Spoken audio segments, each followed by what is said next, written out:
First story. I gave away my son's toys to his cousin to teach my son about growing up and the meaning of happiness and sacrifice. But my son had a breakdown demanding his toys back. I refused because of my pride. Still, my delusional wife supports my son and demands to get those damn toys back. My son is 5, almost 6, a December baby. He's a great kid overall, but pretty sensitive and, to be honest, kind of stuck in some of his younger routines. He still plays with a few toys he's had since he was 3. The biggest ones being this old plastic toy lawnmower and a little shopping cart. They're both battered but still functional. He pushes the mower around the backyard like he's cutting grass, and he packs the shopping cart with fake plastic food and dishes, then sets up little dinner parties for his stuffed animals. It was adorable when he was 3 or even 4. Now that he's almost 6 and in kindergarten, it's starting to feel a bit off. Not something I'm openly judging, just quietly noting, like, maybe it's time to gently nudge him towards more age-appropriate play.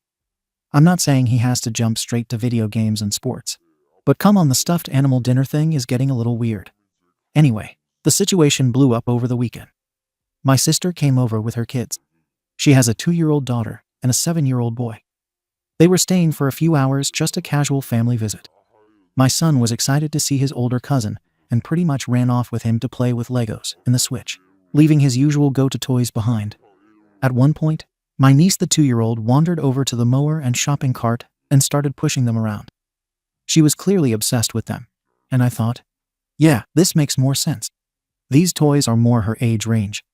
So I asked my son, "Hey bud, can your cousin play with the mower and cart?" He barely looked up and went, "Yeah," before running off again. I took that as a pretty clear sign he was past them. He wasn't possessive, didn't hesitate, and didn't even seem to care. Now here's the thing, and maybe this is where I'm already the odd depending on who you ask, but I made a call right then. As they were packing up to leave, I told my sister she could take the toys for her daughter. She asked me twice if I was sure, and I said yes. I genuinely thought my son had outgrown them and wouldn't miss them. My sister was happy, and her daughter was over the moon. It felt like a win-win. Less clutter for us, free toys for them, and maybe a step forward in my son's development, or at least what I saw as a step. But I probably should mention that this wasn't my first time clashing with my wife on stuff like this. She's a bit more sentimental and cautious than I am. I'm not cold-hearted, but I do believe in making decisions and sticking to them, especially when it comes to not spoiling our kid or letting him stagnate. We've butted heads before about what's too soon or too harsh for him. When he cried after I told him I was tossing out the remains of a giant cardboard box fort he'd made, it had been sitting in the living room for 2 weeks, falling apart. She said I should have waited until he wasn't around. Another time, he broke a toy, and I told him right then we wouldn't be replacing it. She thought I should have handled it with more compassion. So yeah, our parenting styles don't always align, and this whole toy situation turned into round 3 in that ongoing battle. After they left, my son went looking for his mower and cart. He asked if we moved them. I said, "Hey buddy, remember how you let your cousin play with them? She really loved them, so I let her take them home." I kept my tone light, expecting a shrug. But no. He froze, looked at me like I'd told him his dog died, and immediately started crying. Real, chest-heaving, snotty sobs. He kept asking, "Why would you do that?" over and over. I didn't know what to say. I tried telling him I thought he didn't want them anymore, that he seemed like he was done, that he didn't even touch them that day. But none of that mattered. The damage was done. And here's the kicker, he hasn't stopped bringing it up since. That was 4 days ago. He keeps asking where the toys are, if we can get them back, and if we can go to his cousin's house and trade for them. He's been cold to me, barely talking, unless it's to ask about the toys. The other night, I heard him telling my wife, "I hate Daddy." She didn't correct him.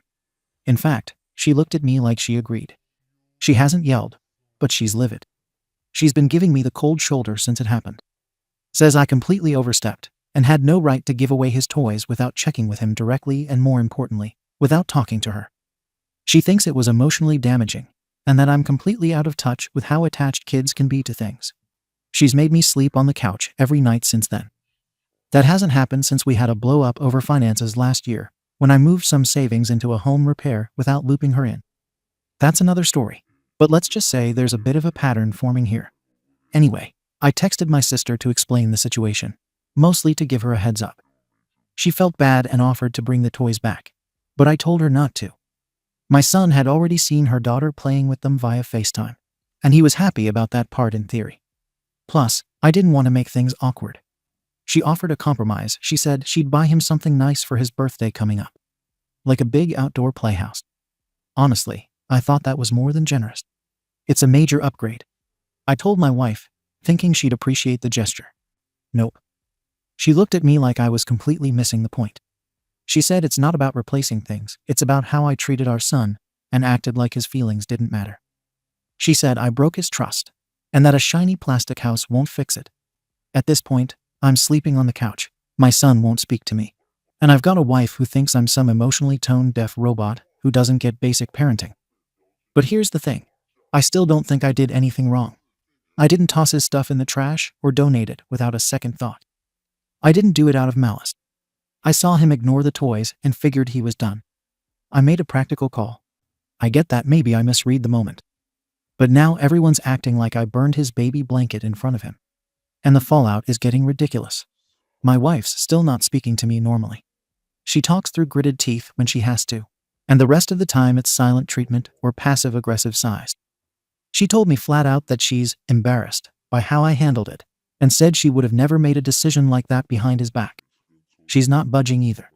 She's moved into our son's room temporarily and said I can stay on the couch until further notice. My son's been emotionally checked out. He's quiet, avoids me, and still brings it up randomly. Like last night at dinner, we were eating in silence, and out of nowhere he said, "I miss my shopping cart." Just drops that like a brick and keeps eating. My wife didn't say anything. She just gave me this look like, "See what you did?" I'm not some heartless idiot. I know he's hurt. But I also know kids get attached to random stuff. And that doesn't mean you let it run your house. I've watched some of my friends let their kids hoard broken Happy Meal toys and outgrown baby crap because they're too scared of a meltdown. I'm not doing that. I want to raise a kid who can handle disappointment, who understands that stuff doesn't last forever. But apparently, I'm the only one in this house who thinks like that. A part of me wonders if this isn't just about the toys. My wife's been extra sensitive about parenting decisions lately.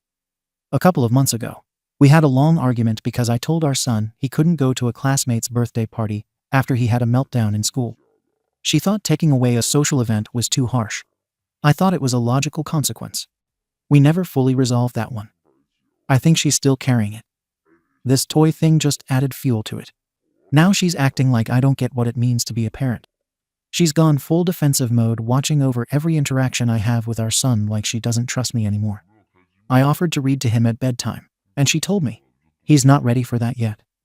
Like I'm some danger to his emotional well-being because I gave away a cart and a lawnmower.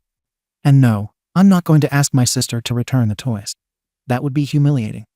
Her daughter's already fully attached to them, and it would just make it more of a mess.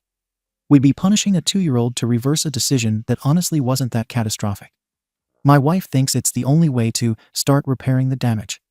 I think that's giving plastic toys way too much power. My sister even offered again to send the toys back after hearing how upset my wife and son are. I told her no.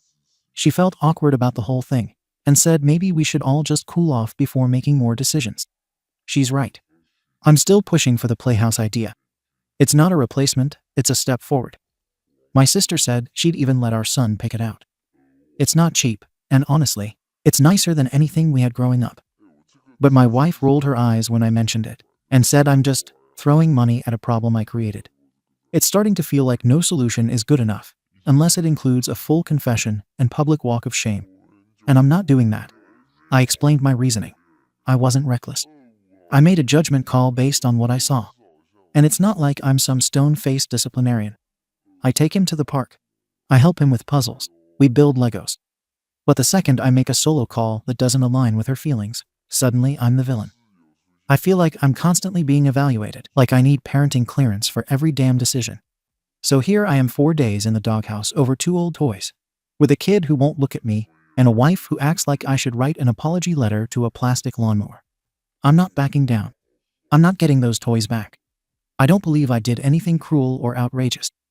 I saw my son not engaging with the toys and made a reasonable decision, and I still think the outrage is blown out of proportion. But clearly, I'm the minority in my own house. So let me ask the court of Reddit. Ada? Comments. Comment 1. YTA. And I say this as a dad of two who also leans practical. You didn't just toss out broken junk.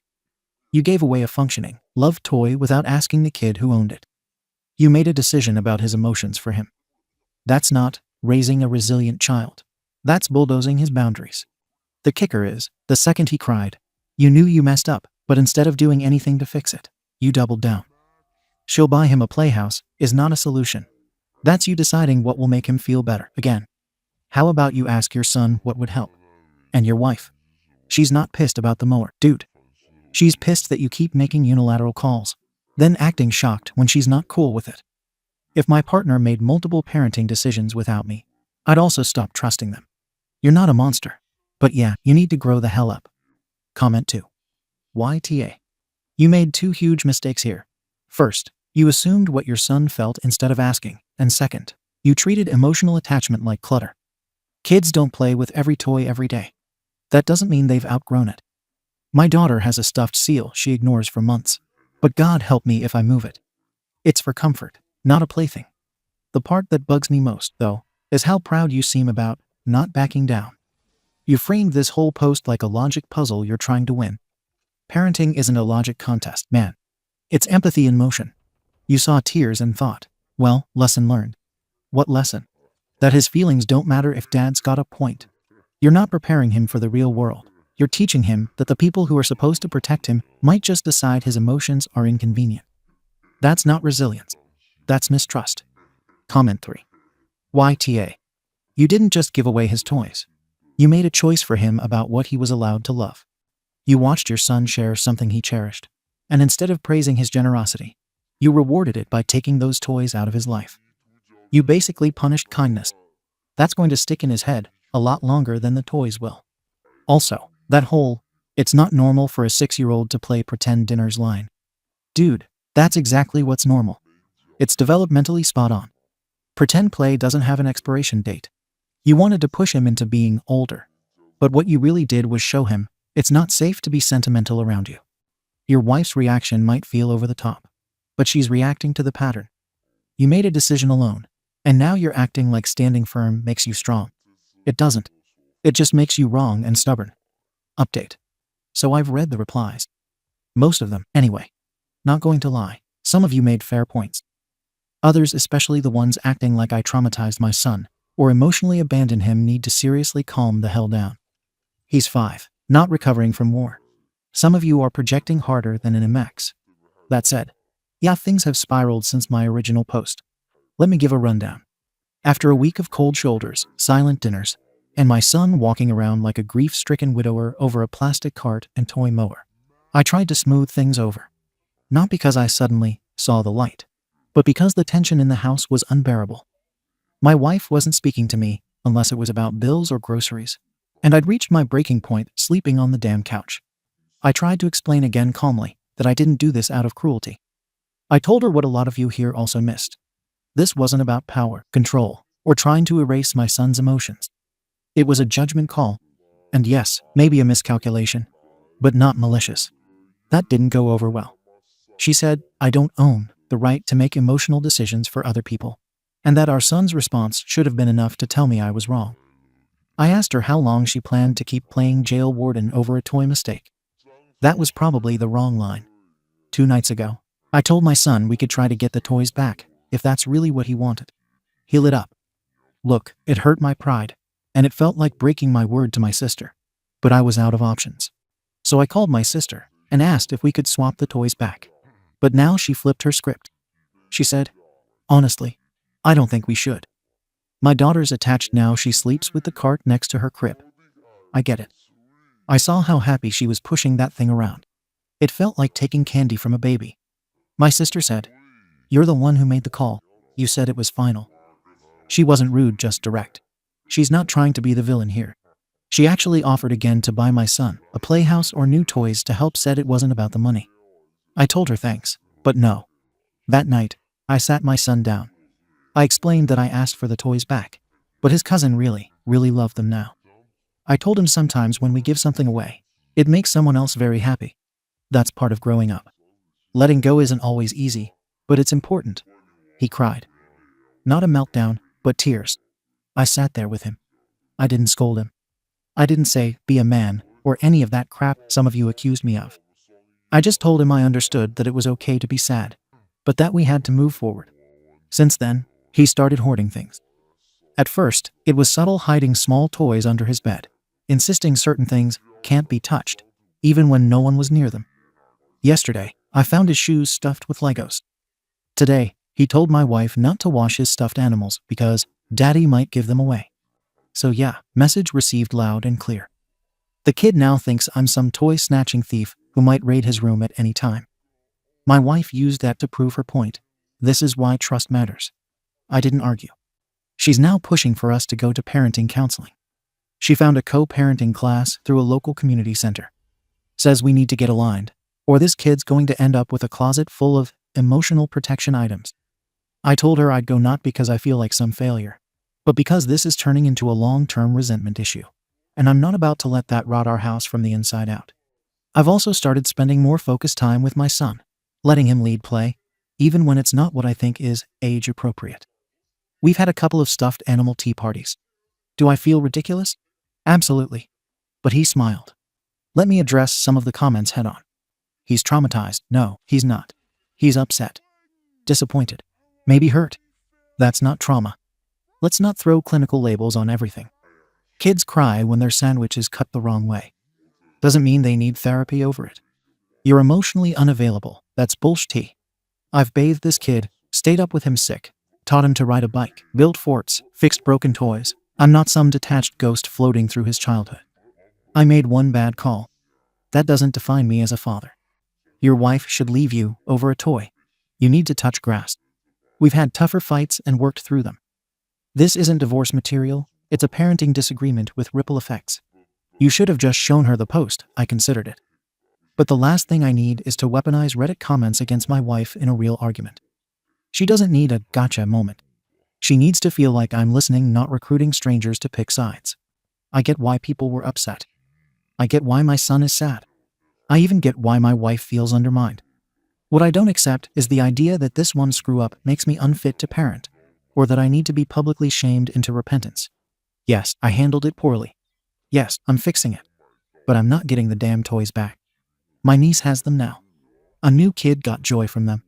And my son, slowly, will learn to live without them because that's life. He's not a baby anymore. We all grow up. Some of us just take a little longer to understand that letting go doesn't mean forgetting. I've made my peace with it. Even if the rest of the house still hasn't. Comments. Comment 1. Man, you're still not getting it. You say your kid's not traumatized, but he's now hoarding socks and Legos like you're the boogeyman. That is trauma, just not the movie type. It's the I no longer trust my home environment kind. You're not evil, but you do this thing where you treat your son's emotions like a logic puzzle to solve. He didn't need a speech about letting go. He needed his dad to say, I F it up. I'll do better next time. Instead, you're still justifying it with, he's not a baby anymore, like that excuses your blind spot. And for the record, your wife's not mad about the toys.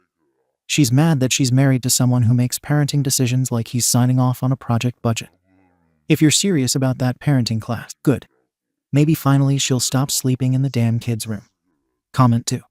I'm actually surprised how much you're still framing this like a control battle. I'm not backing down. I'm fixing it my way. He'll learn to live without them. Dude, it's not about whether he lives without them. He already is. But at what cost? I'm a mom. I've made judgment calls too. I've taken stuff to Goodwill only to have my kid ask about it later. And I felt like SHT. You didn't just make a mistake, you then forced your kid to face the emotional consequences alone, and only tried to backpedal after it wrecked the energy in your house. Also, your sisters suck.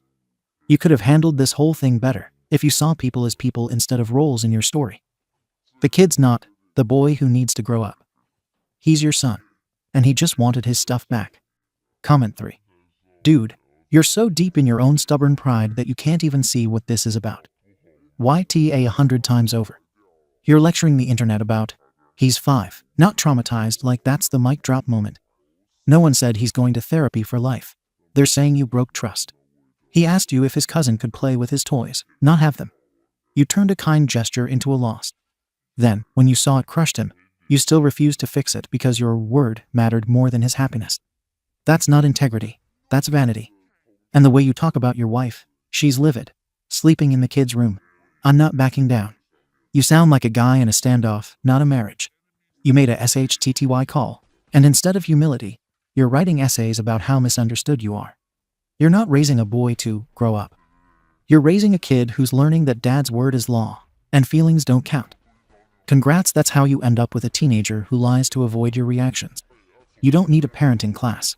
You need to learn what empathy actually means. Second story. I want my son's girlfriend to join us on the Disney trip, but she wants me to get her parents' permission. But I mistakenly called the cops on them, and they think I'm racist. Hi, parenting community. I have a touchy situation that needs a perfect response. First, some background. Our family. 4 kids, 16, 14, and 13. We are financially comfortable and are planning a week-long family trip to Disney in June. Girlfriend's family. From a different culture. They live in a very small house with immediate and extended family members in a bad part of town. Not my words. A police officer's words. Read on. We think she's wonderful. A smart girl, a good influence on our son, a kind and fun person, and very at ease with herself and with others. Our 16-year-old is unlikely to want to come on this trip on his own. He feels too old. Disney is for little kids. That's lots of time without friends, etc.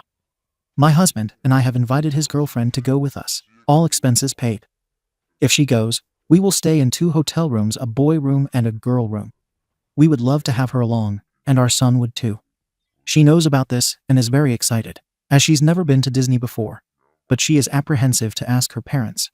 We have never met her parents, mostly because of logistical reasons. We don't live nearby, her parents work a ton, and the occasion just hasn't come up. The 2 teens have been talking for a year and hanging out for about 8 months. He spends tons of time over at her house and with her family. They know him well and apparently like him. She has spent lots of time with us as well. We have taken her to out-of-town games to watch the son play, even out of state before, but never overnight. As he is our oldest, we are just starting to navigate curfews and how that works. He is not a fully licensed driver yet, so he has to get rides with parents or friends. About a month ago, he was at GF's house, and he and I were texting around 10:15 p.m. We had previously agreed that the curfew was 11, and he assured me that he would be home. I offered a ride, but he told me he had one. He did not come home on time, and was not responding to phone or text at 11:20, and neither was his girlfriend. After several attempts to call and text them both, I decided to drive over to retrieve my son. On the way over, it's now 12:30 am. I realized that the chances of them opening their door at 12:45 am would be slim. On 2 other occasions, when I have gone over there to pick him up during the afternoons, he has not come out when I arrived, even though he knew I was waiting, and upon knocking on the door, no one would answer. I enlisted the help of the local police to get him. It was a big decision, but I honestly was not sure that I could get him on my own. The officer suggested that I try to knock first. I did. He saw movement in the house through a window, but no one answered. The policeman banged on the door and very loudly and authoritatively got my son out of their house. My son and his GF had apparently fallen asleep watching a movie, and I had no other way to get in touch with anyone there. The next day, my son and GF were both upset. He was mad at me, and her parents thought I was racist, which was why I got the police involved. I got Mom's email and tried to explain my actions, but apparently they are still not big fans, especially her dad, which I do understand, but our family is definitely not racist. So now, we need to somehow meet the parents, which GF thinks will be part of the key to having them allow her to go. We obviously want it to be the least awkward possible. We don't want to host a dinner, for fear of them thinking we are showing off our house wealth. We thought inviting them to one of our son's games would be good, but the schedule doesn't work before we need to make the vacation reservations. We aren't especially interested in meeting for dinner out. That's a long time for small talk and seems overly formal. Do we include or not include GF and son? Other kids too? What do we do now? Comments. Commenter 1. Fast food, a coffee shop or park is probably your best bet for a low-key thing. I wouldn't bring your other kids, but your son and his GF should maybe be there, and have it somewhere where they can also go off and do something for a bit if needed. I'll be honest, I really don't think you're going to get a not awkward meeting. I would have been incredibly insulted if someone showed up with a police escort without even having tried to knock on my door. OP, that's just it. Though I had experienced them not opening the door before. And even before they knew the policeman was there. They were not opening the door that night. Commenter 1. I do understand that really. I just think from the other side, since you talk about the type of neighborhood and such, it probably seemed to them that you wanted a police escort because of the neighborhood, etc. So I would expect it to be somewhat awkward until you get the chance to explain it face to face. Yep. I knew it was not an affluent area. But I honestly didn't realize that it was a bad area either until the cop said it. He said he hoped he would never catch his own kids in that area, etc. I was kind of surprised. I'm sure the people who live there know what's up. But I really didn't do it for safety. Commenter 1. They might also be reacting with embarrassment as well. I think once you get to sit and talk about it, they will realize you definitely aren't racist. I mean, you are allowing your son to date their daughter and want to include her on a family vacation. It will probably start off a bit awkward, though. Commenter 2. If he can't be trusted to come home for curfew and come outside of a house you know he's in when you're waiting outside, how can he be trusted to meet up with you at the appointed times with his girlfriend at Disneyland? How do you know he would even stay in the resort area? I don't think having the girlfriend there would help. Commenter 3. It seems like they have a fair amount of trust and alone time in everyday life. If GF has never been to Disney, I bet she'll want to actually just stay in the park. The property is huge, and it'd be a huge hassle to go off property outside of something innocuous like downtown Disney. Parents should just hang on to the hotel keys, and they'll be good. Commenter 2. The OP had to call in the police to get her son to come out of his girlfriend's house, because it's a repeated problem for him to not come home when he says he will, or even answer the door. When you take teens to Disneyland, you need to be able to trust them to stay within the two parks or the downtown Disney area, answer phones or texts, and meet up on occasion. It doesn't sound like he has enough empathy for his parents' concern about his well-being or respect for them to do that. He won't even answer a door that his mom is knocking on. Why should the girl's parents trust them to keep their girl safe if they have to involve the police just to get their own kid to come home at night? Are they going to call the police when they're at Disney and the kids don't answer their phones? Commenter 4. I don't know when your trip is, but I would try to get to know the parents more than just a coffee chat before you go. Think about it. They know your son, but they don't know you or your family except for one unhappy experience. Maybe have your son and girlfriend hang out at your house more often so they know she is comfortable with you all. They need to be assured that she will be taken care of, because it's scary letting your child, even a teenage one, go far away without you for a long period of time. To be honest, if you called a police escort just to retrieve your son from my house, I don't know if I'd be comfortable letting my daughter spend a week with you all. It seems like you think you can use her to coax your son into coming, TBH. OP, my husband and I are confident that he will go, with or without her. We felt that one. It would be fun to have her along and share the trip with her, and that too. It would also be a fun memory for Son and GF to share. It was not extended only as a way to make him go, but more to make the trip more fun for all. They don't hang out here as often because we have rules about keeping bedroom doors open. And I'm around lots more than the adults at their house, who seem to work a lot. They have more fun at her house. We often have our kids' friends here, and our house is always open to them. Heck, we served the only birthday cake one of his friends got when he came over for his birthday yesterday. But I get what you're saying about letting kids travel. We've talked about whether we would let one of ours go with another family, and we would also be careful and make sure that we knew the other parents. We're not trying to make anyone uncomfortable by extending the invitation. Commenter 5. Realistically, I can't imagine a lot of circumstances in which parents of a 16-year-old girl would allow a week-long overnight vacation with her boyfriend's family.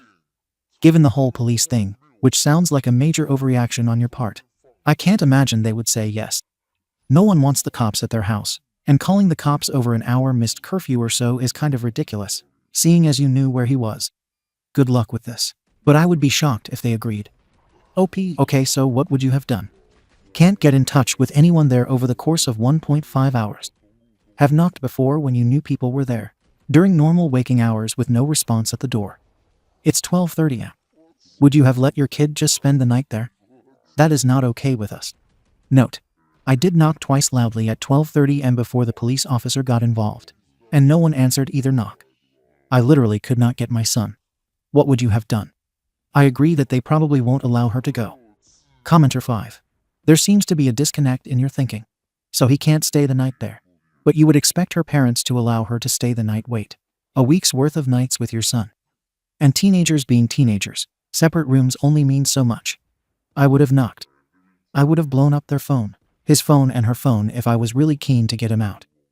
Unless I thought they were participating in some nefarious behavior, I would probably just ground him the next day until he can handle the responsibility of meeting a curfew. I'm not sure why you called the police before even knocking on the door. OP, here are some important differences. When we got into the house, they were asleep in her room, with her door closed. Like I've said in another place in this post, in our house, bedroom doors stay open and behavior is monitored. As I mentioned in the original post, we would have completely separate hotel rooms, one for males and one for females. So not exactly apples to apples. I called the police because I had a history of experience with them not opening doors, because it was the middle of the night, and I was a sleep-deprived mom who wanted her son. I did blow up their phones, both calling and texting each of them many times, and nothing came of it. I did knock, and nothing came of it. Edit. By male's room and female's room. That means that my husband stays with the boys and I stay with the girls. So it is as well monitored as it could possibly be. Update. Hug your kids, even if you have to chase them. I am missing my 17-year-old today. He has been living in substance abuse programs since September. We started with a stint of wilderness therapy for 3 months last fall. Then he tried life back at home and failed within 6 weeks, ultimately on Xanax. He's currently at a therapeutic boarding school, and we have only seen him for a few hours over one parent weekend since January when he went back to wilderness to detox for a few weeks, and then transferred to the school to start there. Although I am aware that many kids around this age fly the coop, those kids can also call, text, and come back home. I'm missing my son a lot today, so I just wanted to remind you all to coax your kids out of their rooms. Food usually works, and let them know that you love them and simply just like having them around. Thankfully, we have 3 other teens living at home, 15, and 13. But there's still a hole where 17 should be. Relevant comments. Commenter 1. Do you feel like the therapeutic boarding school was a good choice? Is your son being helped? We are thinking about this option for our 15-year-old, though it will probably bankrupt us. OP, I do. Although we were resistant at first, hence why he came home from Wilderness V1 instead of going straight to school. Because of that, though, he can't claim that he could have made it on his own back at home if his parents would have given him the chance, which is what lots of new kids at TBS say while resisting the experience. We are also more sure that it's the best option for him, which we would have wondered if he never came home between wilderness and school. The school he's attending is very small, 13 students, all teen males with substance abuse issues, with about 45 staff people. We are extremely impressed with the program. And yes, we will be broke after it's over. It's designed to be a 10-12 month program. Commenter 2. What was your first reaction when you found out he was smoking weed? OP. We tried many things. Reminding him that he would be pulled off his varsity HS team if caught. Showing him that his athletic performance was declining. Reminding him that it's illegal. Taking his driving privileges, etc. We began drug testing about 3 months after we knew that he started smoking and tied his brand new driving privileges to a clean test. And that didn't even deter him. Ultimately, the things he valued the most, senior year soccer, driving, graduating with his friends, still fell away when substances were available. Addiction, to whatever it may be, is a beast that knows no rationale. Update. So, ours is a pretty long story, but to make it much shorter, our now 18-year-old son left our house 1 year and 8 months ago, right after turning 17, just 2 weeks into his senior year of high school, due to drug and alcohol abuse issues, behavior issues, truancy from school, etc. To literally save his life, his dad and I sent him to a series of rehab placements, including a therapeutic boarding school where he eventually finished high school and graduated. He has only been home once since September of 2017, between placements, with the agreement of his primary therapist at the first placement Dec 17 Jan 18, which was not a success. He OD'd in his room and abused drugs in our backyard. He was not allowed to leave our property with friends, based on our mutually agreed upon family agreement document. So the friends brought the SHT here. Most recently, he was kicked out of his college transitional program a couple of months ago due to sobriety issues and non-compliance with the program. At that time, we gave him 2 options. Go to one last rehab program that had been recommended to us, or he could make a life for himself with no support from us except for medical/pharmacy coverage, his phone so we could be in contact with him, and a plane ticket to the landing spot of his choice. Once his legal debts to his current state were completed, because the state he's living in now is 2,000 plus miles from home, and he didn't make the choice to live there. He chose the make a life option and has been truly homeless and hungry for 2 months. He's currently paying his debt 3 days in jail for petty larceny, and on Tuesday, he will be free to leave that particular state. He wants to come right back here, to our town. We have previously made it clear to him that he can't live here. We have 3 other kids, all in high school. He has stolen from us in the past, and his sobriety challenges and general disrespect for rules, etc., have historically made us firm in this decision. We haven't seen him since Christmas, but I believe that he has matured quite a bit since living here last, with quite a bit of maturity still to go. As we are now anticipating him being back in our medium-sized town, we are wondering how to proceed. He is still a very young adult. He will be 19 this summer. Is there any chance that he could live here again? What would the rules be? How would we enforce them? We have done the urine testing route before to determine sobriety, and it's not fun at all. We are concerned about his effect on his siblings, and on us honestly. This is a concern whether he lives with us or not. We also love him, and would want to support him if he's sober and actively seeking success for himself. We just don't know where to start. This is uncharted territory for us. He's excited about seeing the family dog again when he comes back and wonders if she will remember him. He misses us, as we have missed him. It's just sad. We would love to have the healthy version of him living with us, but can't imagine having the addicted version of him tearing apart all of our lives. What would you do? P.S. Please don't berate our previous decisions unless you've walked a mile in our shoes. We have done everything we could to ensure that he has remained alive and healthy, finished high school, had the opportunity to start college, had more therapy than he ever asked for, etc., etc. We have literally spent more than $250,000 on his care. I'm sure if you thought there was a real possibility that you might outlive your child, you'd do all you could as well. Comments. Commenter 1. I was this kid. Drugs, alcohol, behavior issues, etc. When I turned 18, my parents kicked me out, and I thank them for it. I left with 2 bags of my belongings and a wallet full of $30. I slept on a couch, a mattress on a floor with no electricity, and I did some things I wish I hadn't done to get through, but I survived. I made it. If your child will ever make something of himself, he must try. He must fall flat and get back up. He must be able to handle consequences. I'm now almost 21 and moved back in with my parents due to my little sister being unalive in a car accident. But being with my parents now and realizing the SHT I put them through and what I did was enough to put me on the right path for life. I wish you the best of luck in this situation, though, and hope you and your son will have a chance to grow. OP. I'm glad to know that you pulled yourself out of your situation. That's part of the reason we were actually okay with him being homeless for the last 2 months. He slept under bridges and hid out in sheds. His backpack and sleeping bag were stolen, and we didn't help. He was hungry, and we did not help. He finally decided yesterday that jail with a bed and 3 meals and people to talk with would be a better option than his current days and chose to check in for his 3-day sentence. I hope that his time there will be an eye-opener and a catalyst for change.